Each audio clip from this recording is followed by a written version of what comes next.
Assalamualaikum warahmatullahi wabarakatuh. Terima kasih sudah menonton video ini.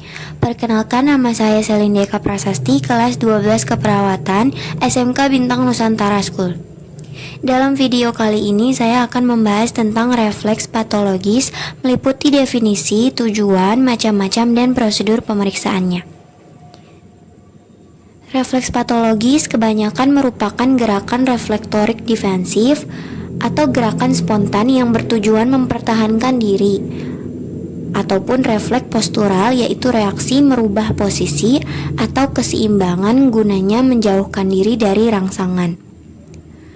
Selain pada orang dewasa sehat, refleks patologis juga tidak dapat dibangkitkan pada bayi dan anak kecil karena masih belum memiliki aktivitas susunan piramidal yang sempurna. Maka dari itu, gerakan reflektorik yang dinilai sebagai refleks patologis pada orang dewasa tidak selamanya patologis jika dijumpai pada anak kecil. Selanjutnya, tujuan dari pemeriksaan patologis dapat menunjukkan adanya tanda lesi atau jaringan abnormal pada upper motor neuron. Upper motor neuron adalah sel syaraf yang dimulai dari korteks motorik dan berakhir di dalam medula atau sumsum tulang belakang. Reaksi yang diperlihatkan oleh refleks patologis itu sebagian besar adalah sama, akan tetapi mempunyai nama yang bermacam-macam karena dibangkitkan dengan cara yang berbeda-beda. Ada sekitar 7 cara membangkitkan refleks patologis yang sudah saya rangkum di sini. Yang pertama, refleks Hoffman dan Tromner. Dilakukan dengan ekstensi jari tengah pasien. Refleks Hoffman diperiksa dengan menggunakan jempol pemeriksa, kemudian menggores kuat kuku jari tengah pasien. Sedangkan refleks Tromner diperiksa hanya dengan cara mencolek ujung jari tengah pasien. Kedua refleks ini positif jika timbul gerakan fleksi pada ibu jari, jari telunjuk, dan jari-jari lain. Yang kedua, refleks Babinski. Prosedurnya menggunakan palu refleks khusus dengan menggoreskan ujung palu pada telapak kaki pasien. Goresannya dimulai dari tumit menuju ke atas dengan menyusuri bagian lateral telapak kaki sejajar dengan jari kelingking. Kemudian setelah sampai pada pangkal kelingking, goresannya dibelokkan ke medial atau ke tengah tubuh sampai akhir pada pangkal jempol kaki. Refleks Babinski positif jika ada respon dorsofleksi ibu jari yang disertai pemekaran jari-jari lain. Kemudian refleks Chaddock dilakukan dengan ujung palu refleks juga. Lokasinya di bawah malleolus externus.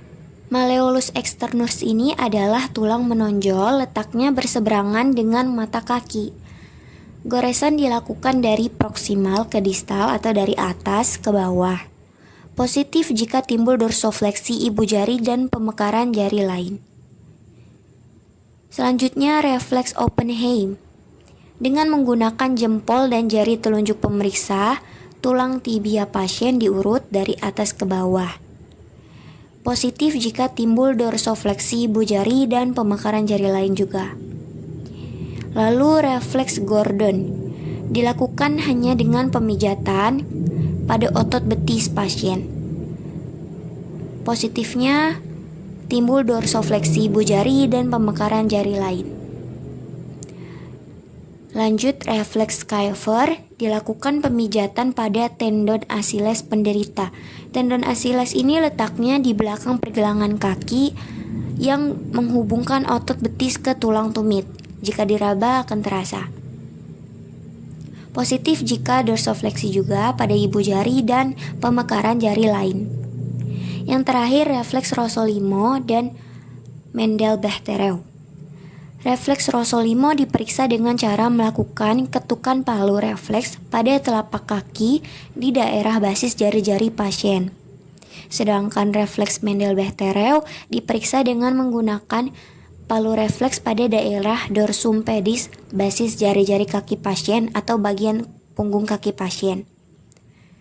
Nah, refleks Rossolimo Mendel-Bechterew positif jika timbul fleksi pada jari-jari kaki nomor 2 sampai nomor 5, artinya jari telunjuk, jari tengah, jari manis, dan jari kelingking.